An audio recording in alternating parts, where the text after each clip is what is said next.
고린도전서 1장 21절부터 25절까지 말씀을 함께 보도록 하겠습니다. 고린도전서 1장 21절부터 25절까지 말씀입니다. 신약성경 263쪽에 있습니다. 고린도전서 1장 21절부터 25절까지 말씀을 우리 다 함께 한 목소리로 합독하도록 하겠습니다. 합독합니다. 하나님의 지혜에 있어서는 이 세상이 자기 지혜로 하나님을 알지 못하므로 하나님께서 전도에 미련한 것으로 믿는 자들을 구원하시기를 기뻐하셨도다. 유대인은 표적을 구하고 헬라인은 지혜를 찾으나 우리는 십자가에 못 박힌 그리스도를 전하니 유대인에게는 거리끼는 것이요 이방인에게는 미련한 것이로되 오직 부르심을 받은 자들에게는 유대인이나 헬라인이나 그리스도는 하나님의 능력이요 하나님의 지혜니라. 하나님의 어리석음이 사람보다 지혜롭고 하나님의 약하심이 사람보다 강하니라. 아멘. 오늘은 전도에 미련한 것으로 라는 제목으로 함께 본문의 말씀을 숙고해 보고자 합니다. 전도에 미련한 것으로 라는 제목으로 본문의 말씀을 함께 나누겠습니다. 요새 과일이 제철이라는 말은 잘 안 쓰는 것 같습니다. 워낙에 하우스나 이런 농사 기법이 많이 개발되면서 계절이 아니어도 먹을 수 있는 과일들이 많이 나왔죠. 그래도 아무래도 제철 과일이 싱싱하고 맛이 좋을 겁니다. 또 귤을 제가 오늘은 생각해 봤는데요. 귤 값이 예전엔 꽤 그래도 비싼 편이었던 것 같은데 귤도 굉장히 싸졌어요. 그래서 먹기가 참 좋습니다. 제가 어지간하면 과일 맛있다 소리는 잘 안 합니다. 신 걸 잘 못 먹는 체질이라서 과일 맛있다 소리를 잘 못 하는데 그래도 귤은 맛있는 것 같아요. 그래서 이게 아무리 맛있는 걸 제가 먹어도 뭐 한 3개, 4개 먹으면 그때부터는 좀 질리기 마련입니다. 맛이 좀 덜해진다고 할까요? 근데 뭐 과일만 그렇겠습니까? 아무리 좋은 음식 산의 진미 눈앞에 갖다 줘도 그거 뭐 계속 먹다 보면 결국엔 질리게 됩니다. 경제학 용어로 한계 효용 체감의 법칙이라고 하는데요. 받아 적으실 필요는 없습니다. 그런 표현이 있습니다. 뭐 어떤 자극이 됐던 어떤 그 가치가 됐던 재화의 그 일정한 공급은 결국에는 그 가치를 점점 이렇게 떨어뜨린다라는 것인데요. 어떻게 가치가 떨어지냐면 그걸 이제 계속 소비하면서 만족감이 떨어진다 이런 의미입니다. 이렇게 얘기하면 굉장히 어렵게 느껴지시겠지만 쉽게 말씀을 드리면 탕수육도 같이 먹어야 맛있는 거죠. 이렇게 탕수육 혼자 시켜갖고 먹다 보면 질립니다. 반도 못 먹고 질릴 거예요. 물론 이제 저는 이제는 1인 1닭을 포기한 시점이지만 치킨도 마찬가지죠. 혼자 시켜 먹으면 맛이 없습니다. 라면도 내가 끓인 것보다는 누가 끓인 거 옆에서 한 젓가락 뺏어 먹는 게 진짜 맛있죠. 혼자 뭐 2개, 3개 끓여 먹으면 결국엔 먹다 보면 질립니다. 이런 얘기입니다. 우리 감각이라고 하는 것이 계속 자극을 받다 보면 그 만족이 줄어드는 거예요. 그래서 이걸 이제 경제학 용어로 이렇게 표현했지만 같은 개념이 심리학에서도 사용이 됩니다. 그러다 보면 어떤 일이 일어나냐면 자극을 쉽게 얻을 수 있는 사람들은 더 큰 자극을 점점 찾아가게 되거든요. 최근에 또 막 언론에서 이야기 나오고 있는 뭐 연예인의 그런 그 손대면 안 되는 약을 건드리고 막 이런 사건들을 보면 아무래도 요새는 일반인들도 많이 한다고 제가 들어서 참 마음이 아픕니다만 그래도 뭐 돈 부유한 사람들, 연예인들 이런 사람들이 더 그런 거에 빠지기 쉬운 것은 자극이 점점 더 큰 자극을 요구하기 때문일 것입니다. 우리 감각도 계속 자극을 받다 보면 만족이 줄어들 텐데요. 그래서 우리가 사회를 돌아보면 자극에 둔감해진 것을 느끼게 됩니다. 아침부터 저녁까지 TV, 라디오, 인터넷, 휴대전화를 통해서 끊임없이 많은 정보를 접하고 있는데 이제 어지간한 뉴스에는 놀라지 않게 되었습니다. 한두 사람 뭐 다치는 정도는 이제는 기사거리도 되지 않죠. 이제 뭐 사람이 죽었다 그래도 어지간한 기사는 되지 않는 것 같습니다.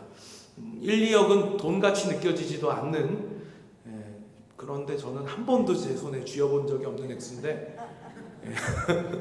돈같이 느껴지지 않는 세상이 되어버린 것 같습니다. 자극적이지 못하고 새롭지 못한 것은 점점 배척받고 도태되고 있는 세상이지만 우리 교회는 그렇게 가면 안 될 것인데요. 우리 교회 안에서도 이런 비슷한 문제를 안고 가는 것이 아닐까 하는 생각이 문득 들었습니다. 시간을 정해놓고 지금 저희가 전도를 하고 있죠. 오늘 오전에도 전도대가 모여서 같이 기도하고 전도 나가시는 걸 봤는데요. 길을 가다 보면 전도하시는 분들을 간혹 만날 수 있습니다. 요새는 조금 많이 볼 수 있게 된 것 같아요. 한동안 코로나 때문에 전도하시는 분들이 많이 없었었는데 밖에 다니면서 이렇게 보면 교회에서 나오셔서 전도하시는 분들 많이 마주하게 됩니다. 다양한 전도지 물품 들고 나오셔서 띠 두르고 또 파라솔 펴놓고 뭐 이렇게 전도하시는 분들을 보게 되는데요. 가끔 그런 생각을 합니다. 저는 어려서부터 예수를 믿었습니다. 감사하게도 제 이 사고력이 확고하게 자리 잡기 이전에 예수님을 믿었기 때문에 지금 와서 생각해 보니까 이게 참 하나님 은혜인 것이, 지금까지 제가 예수님에 대해서 모르고 안 믿고 있다가 이제 와서 누가 저 전도한다 그러면 되게 안 믿을 것 같은 거예요. 고집도 세고 의심도 되게 많고 일단 사람을 제가 잘 기대하지 않습니다. 그러니까 뭐 교회 오면 뭐 사랑이 넘친다, 예수님 믿으면 너무 좋다, 절대 믿을 수가 없을 것 같아요. 참 은혜입니다. 물론 이제 하나님께서 구원하기로 작정하셨다면, 저를 이제 은혜 안에서 택하셨다면 뭐 시기야 어찌되었든 분명 유효한 효과 있는 복음의 부르심을 통해서 저를 빛 가운데로 인도하실 것만은 분명하지만, 그냥 제 인간적인 마음에서 생각해 보면 지금까지 제가 예수 안 믿고 살았으면 정말 구원받기 힘들었겠다, 그런 생각을 하게 되는 겁니다. 불신자의 눈으로 한번 볼까요? 전도하러 나온 수많은 사람들이 있습니다. 뭔가를 계속 나눠주거든요. 길 가면서 계속 전달해주는 걸 보는 겁니다. 뭘 주지? 휴지네? 근데 비염이 있었는데 잘 됐다, 주머니에 넣고요. 뭘 주지? 사탕을 주네요. 당 떨어질 때 먹으면 좋겠다 하고 주머니에 넣고요. 뭘 주지? 종이를 주는데 무슨 내용인가 읽어볼까? 귀찮다 하지 않을까 싶은 겁니다. 그러니까 전도를 제가 방법론으로 말씀드리려고 하는 것은 아닌데, 워낙 요즘 세상이 자극에 무덤덤해지다 보니까 우리가 전하고자 하는 바도 사람들에게 별로 중요하지 않게 들리는 것이 아닐까 하는 걱정이 생긴 겁니다. 그래서 그들에게 자극적으로 접근하는 방법을 한번 생각해 봤어요. 어려서부터 했던 고민 중에 하나입니다. 이런 거죠. 하나님께서 흉악한 범죄자 한 서너 명을 타겟으로 본보기로 삼으시는 겁니다. 그래서 사람들이 잘 보이는 어디 뭐 광화문 같은 데 이렇게 지나갈 때 벼락을 내리시는 거죠. 꽝 하고 속된 말로 지져버리는 겁니다. 그러면 하나님이 벌 주신 걸 사람들이 볼 수 있을 거예요. 그리고 하늘에서 음성이 들리는 겁니다. 나를 따르라. 회개하고 내가 보낸 사람들의 말을 들어라. 그러면 전도가 되겠죠. 아주 뭐 수월할 겁니다. 그런데 이게 과연 맞는 방법일까? 제가 이런 생각을 해놓고 혼자 그러는 겁니다. 참 유치한 생각이다. 참 목사가 돼가지고 시덥지 않은 생각한다. 이런 결론을 내렸습니다. 이런 거 아니더라도 우리는 전도하면서 되게 대상자의 필요를 많이 채워주려고 합니다. 22절을 보니까 유대인은 표적을 구하고 헬라인은 지혜를 찾으나 그러는데요.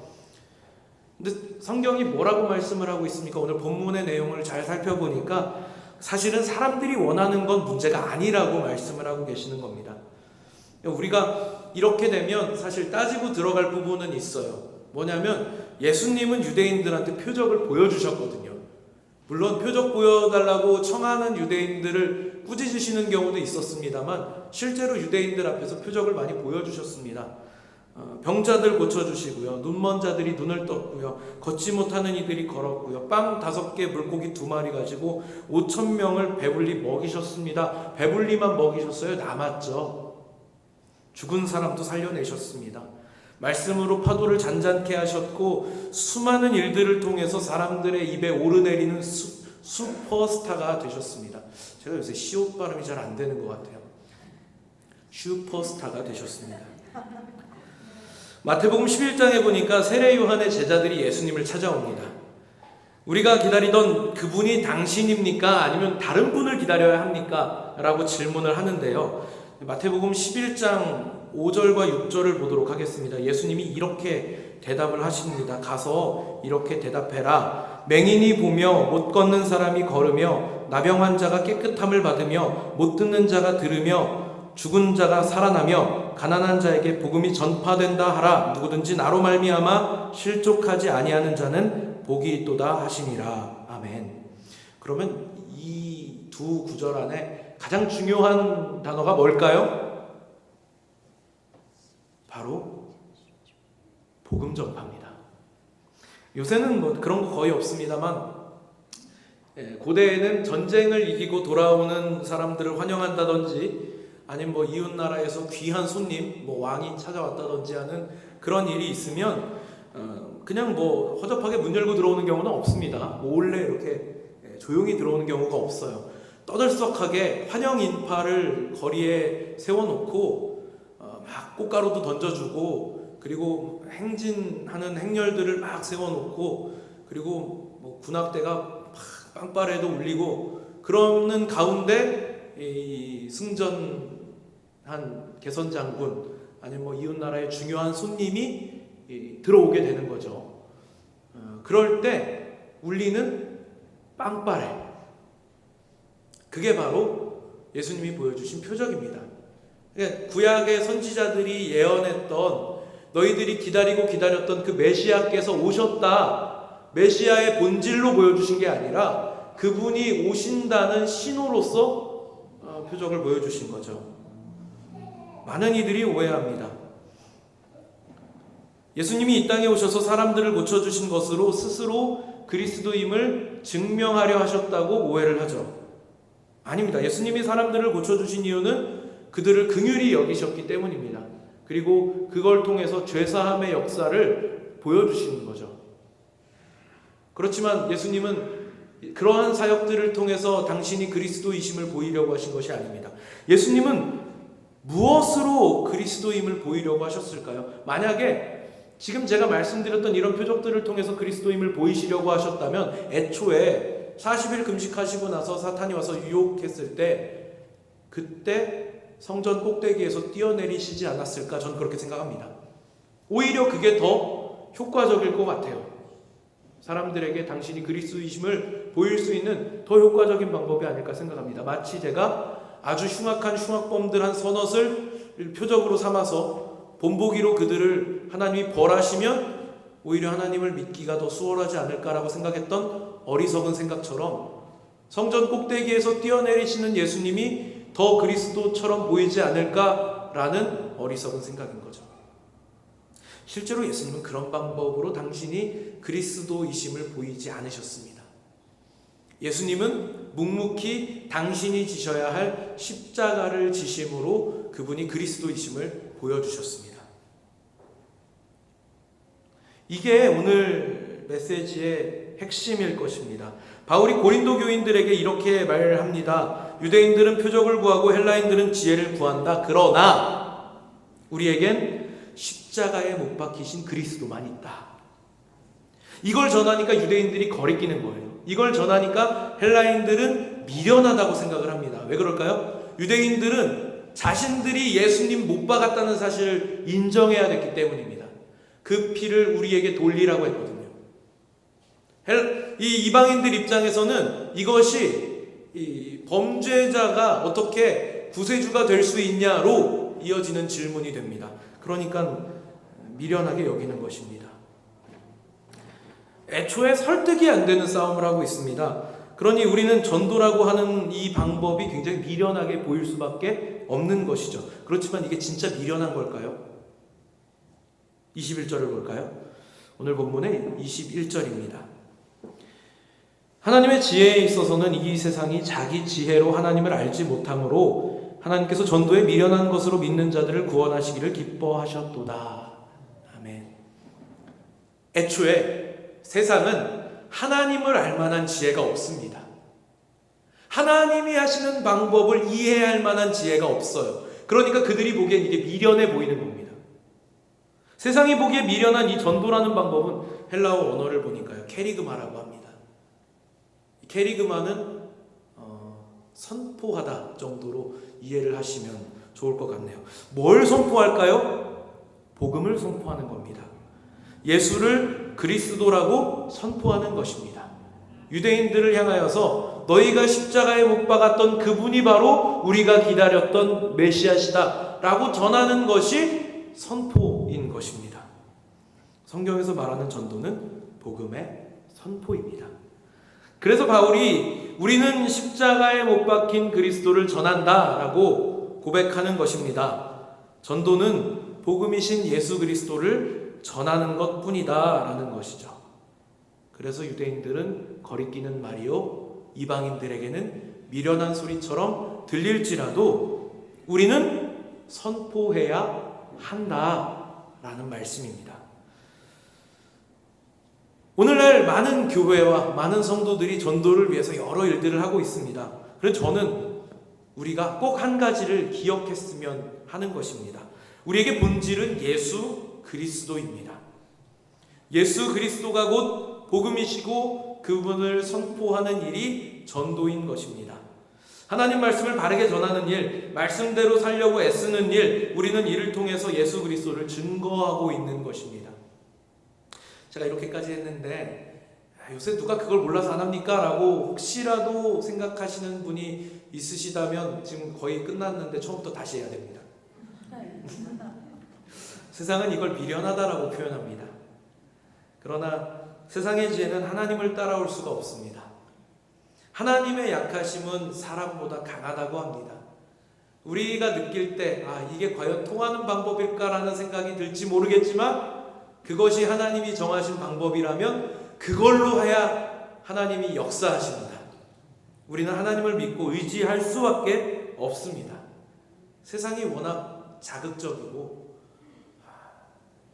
어지간한 일에는 눈 하나 깜짝하지 않다 보니까 뭔가 이 복음에서도 뭔가 이 전도하는 방법에서도 빡 하고 가슴을 때리는 뭐가 있어야 되지 않을까 하고 생각하실 수도 있습니다만 그런 건 없습니다. 우리 하나님은 눈에 보이지 않으시고 우리가 예수 믿는 일은 우리 개인에게는 너무나도 극적이고 놀라운 사건이지만 한 발 물러서서 타인의 눈으로 보기에는 어쩌면 아무것도 아닌 것처럼 느껴질 수도 있습니다. 며칠 사이에 무슨 극적인 변화가 있을 수 있겠냐라고 생각하시는 분들도 계실지 모르겠습니다만 여러분 그 생각을 바꾸셔야 합니다. 하나님을 의지하시기 바랍니다. 말씀의 일꾼들은 목숨을 걸고 말씀을 준비합니다. 그러니 하나님의 말씀에 귀를 기울이시는 것이 필요하죠. 그리고 그 말씀에 신뢰하시기 바랍니다. 말씀대로 살려고 목숨을 거시기 바랍니다. 입술로 또 삶으로 예수 그리스도를 선포하는 것이 저와 여러분에게 주어진 사명이기 때문입니다. 예수를 그리스도라 선포하는 것이 저와 여러분에게 주어진 사명입니다. 비록 이 길은 어리석어 보일 수 있습니다. 미련해 보일 수 있습니다. 연약해 보일 수 있습니다. 과연 이게 통할까라는 생각이 드실 수도 있습니다. 그렇지만 지난 2000년 동안 교회는 예수를 그리스도로 고백하는 이 고백 하나만 가지고 지금까지 오늘날까지 여기까지 왔습니다. 앞으로도 주님 오시는 그날까지 우리가 전해야 할 유일한 길은, 유일한 도는 예수님이 그리스도이심, 그분이 우리를 위하여 십자가를 지심, 그분만이 하나님께로 우리를 인도하실 유일한 구세주이심을 전하는 것입니다. 이것을 떠나서는 교회가 교회다울 수 없고 기독교가 기독교다울 수 없습니다. 전도가 전도가 될 수 없는 것입니다.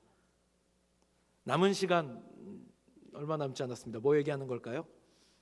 이번 주 주일에 있을 새생명 축제를 말씀드리는 겁니다. 얼마 남지는 않았습니다만 여러분 각자 마음속에 작정하신 VIP가 있으실 줄로 믿습니다. 예수를 그리스도라 전하는 일이 과연 효과가 있을까 하는 마음이 드실 수도 있을 텐데요. 그냥 뭐 이렇게 잘 마음을 참 이렇게 만족스럽게 해가지고 교회 한번 데리고 와야지, 혹시 이렇게 생각하신다면 방법을 한번 바꿔보시기 바랍니다. 내가 만난 예수님, 나의 구주가 되시는 예수님, 우리 인생의 유일한 해결자가 되실 예수님을 소개해 보시기 바랍니다. 그분이 유일한 우리의 구원자이시고 그분이 바로 우리가 기다려온 메시아이심을 전하시기 바랍니다. 하나님께서는 우리가 선포한 그 말씀을 통해서 역사하실 것입니다. 많은 열매 맺으시는 우리 성도님들 되시기를 축복합니다.